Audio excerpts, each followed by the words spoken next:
கேரளம் கோவிலில் போலீஸ் பாதுகாப்புடன் நடந்த கும்பமேளா மோனாலிசா திருமணம். கண்கலங்கி நின்ற ஹீரோயின்.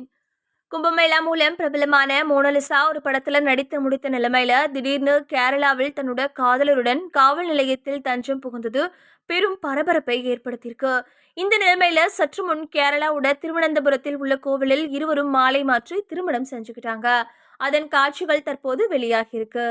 இந்தூரை சேர்ந்த மோனி போஸ்லே என்கிற மோனாலிசா தனது காதலன் பர்மான் கானுடன் தம்பானூர் காவல் நிலையத்துல அடைக்கலம் தேடியிருக்காங்க.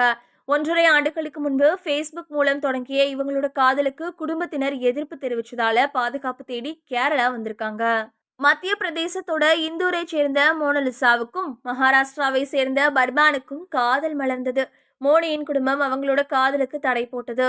மோனாலிசா இப்போதான் சினிமால நடிக்க தொடங்கியிருக்காங்க. திருமணமாகி கணவருடன் சென்றுவிட்டால் வருமானம் பாதிக்குமே என பெற்றோர்கள் நினைத்திருக்கலாம் என தகவல்கள் வெளியாகி உள்ளன.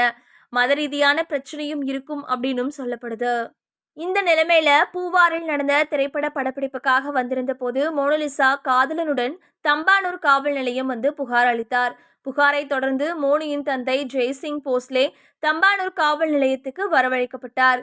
மோனாலிசாவும் அவரது காதலர் பர்மான் கானும் மேஜர் என்பதால பிரச்சனை ஏதும் பண்ணாம திருமணத்தை நடத்தி வைக்க அறிவுறுத்தினர். இந்த நிலைமையில இன்று மாலை திருவனந்தபுரத்தில் உள்ள கோவிலில் போலீஸ் பாதுகாப்புடன் எளிமையான முறையில் நடிகை மோனாலிசா தனது காதலரை திருமணம் செஞ்சுக்கிட்டாங்க. பெரும் போராட்டத்துக்கு பிறகு தன்னோட காதல் திருமணத்தில் முடிந்த நிலைமையில காதலர் நெற்றி வகிட்டில் குங்குமமிட்டதும் கண் கலங்கிவிட்டார் நடிகை மோனாலிசா. கும்பமேளாவில் பிரபலமாகி கேரளா கோவிலில் காதலரை கரம் பிடித்துள்ள மோனாலிசாவுக்கு சினிமா பிரபலங்கள் மற்றும் அவரது ரசிகர்கள் என பலரும் வாழ்த்து தெரிவிச்சிட்டு வராங்க. திருமணத்துக்கு பிறகு மோனாலிசா தொடர்ந்து நடிப்பாரா மாட்டாரா என்ற கேள்விகளும் எழுந்திருக்கு. கூடிய விரைவில் அதற்கு அவரே சரியான பதிலை அளிப்பார் எனவும் எதிர்பார்க்கப்படுது.